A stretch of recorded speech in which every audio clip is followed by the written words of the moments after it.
Né dans le 14e arrondissement de Paris d'une mère française et de père iranien, Philippe Corson s'inscrit au cours Simon à l'âge de 15 ans. En 1966, il fait la connaissance de Jean-Michel Ribes avec qui il crée la compagnie de théâtre du Pallium, et qui le fait débuter au théâtre la même année dans L'Alchimiste.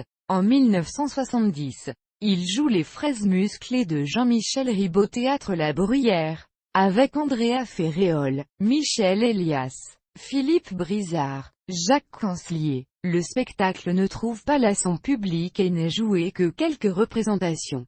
Jean-Michel Ribes décide de le remonter immédiatement au théâtre du Kaléidoscope, maintenant disparu, dans le quartier de Maubert Mutualité dans le 5e arrondissement de Paris. Il y sera joué plus de 300 représentations.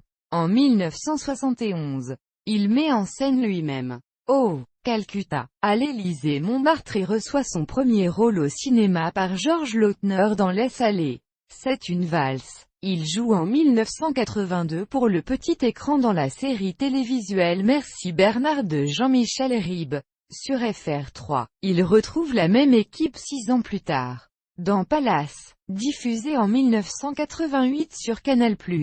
Il y interprète John Locks, directeur de l'hôtel qui donne avec Eva Darland des conseils de savoir-vivre aux téléspectateurs. Pour être Palace chez soi, et doit faire face à un client éternellement insatisfait.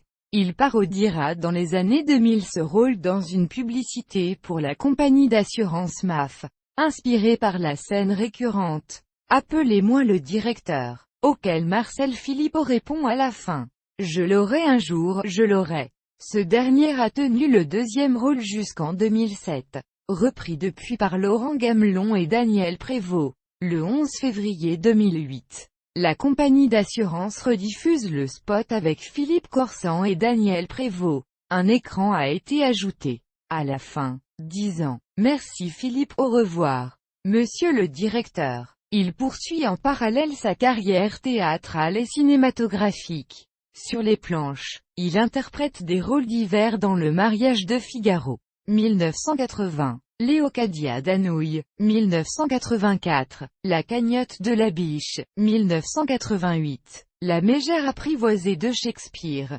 1992, Cyrano de Bergerac de Rostand, 1997. Il devient pensionnaire de la Comédie Française de 1988 à 1989. Sur grand écran, on le voit chez Claude Zidi. Inspecteur La Bavure, attention, une femme peut en cacher une autre.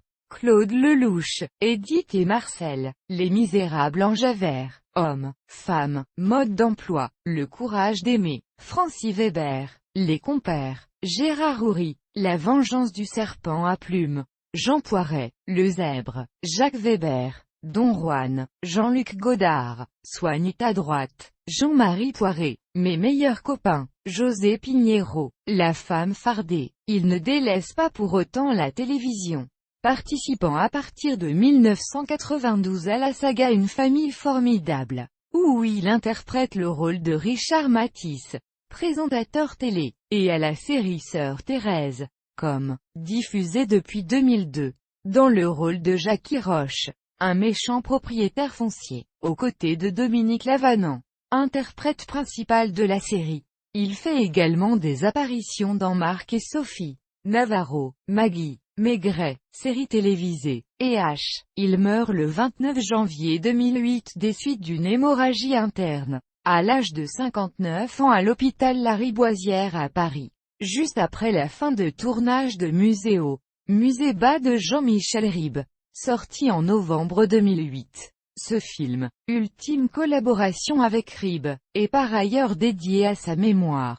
Ses obsèques ont eu lieu en l'église Saint-Roch de Paris le 4 février 2008, suivi de son inhumation au cimetière du Père-Lachaise, division 23. Il fait une courte apparition dans la saison 8 de la série télévisée Une famille formidable 2 ans après sa mort à l'aide d'effets spéciaux. Pour créer l'effet, Yves Lecoq prête sa voix en imitant Philippe Corson.